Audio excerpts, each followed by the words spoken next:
नाशिकमधला ज्योतिषी बलात्काराच्या गुन्ह्यामध्ये अटकेत, अशोक खरातला 24 मार्च पर्यंत पोलीस कोठडी.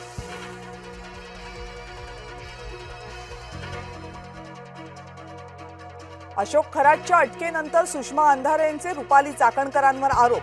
खरातनं स्थापन केलेल्या संस्थेवर चाकणकर संचालक.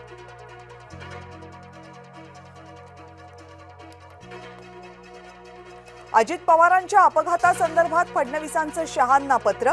फडणवीसांनी शहांना 6 मार्चला लिहिलेलं पत्र समोर. अपघाताप्रकरणी सीबीआय चौकशीची मुख्यमंत्र्यांनी केली मागणी.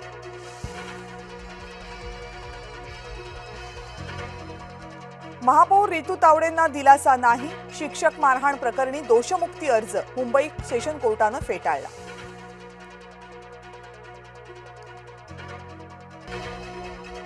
ऍसिड हल्ल्यासंदर्भात वेगळ्या कायद्याची आवश्यकता. आरोपीला कडक शिक्षा व्हायला हवी. विधान परिषदेच्या उपसभापती डॉक्टर नीलम गोऱ्हे यांची प्रतिक्रिया.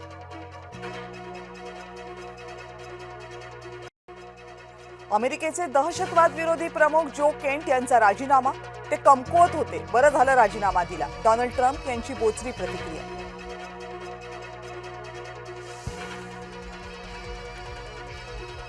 मुश्तबा खामेनी रशियामध्ये उपचार घेतायत. इराणी राजदूतानं केला खुलासा.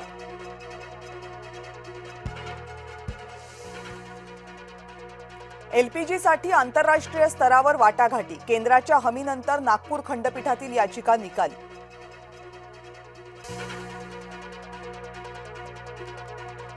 मुख्यमंत्री देवेंद्र फडणवीस दिल्लीला रवाना. केंद्रीय संचलन समितीच्या बैठकीला उपस्थित राहणार. निवडणूक जाहीर झाल्यानंतर समितीची पहिलीच बैठक.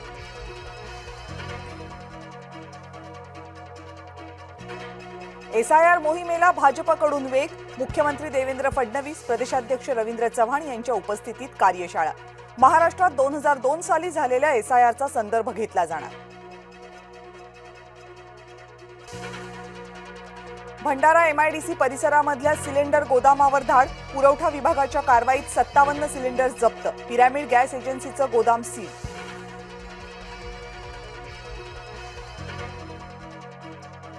अकोल्यामध्ये ठाकरे गटाचे 6 पैकी 4 नगरसेवक शिवसेनेत. अकोल्यात ठाकरे गटाकडे उरले फक्त 2 नगरसेवक.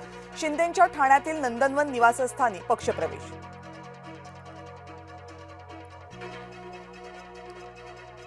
नागपूरमधल्या वीज केंद्रांना ड्रोन हल्ल्याची धमकी. खापरखेडा कोराडी थर्मल पॉवर स्टेशनला धमकीचे ईमेल्स. ड्रोनद्वारे सायनाइड हल्ला करण्याची धमकी.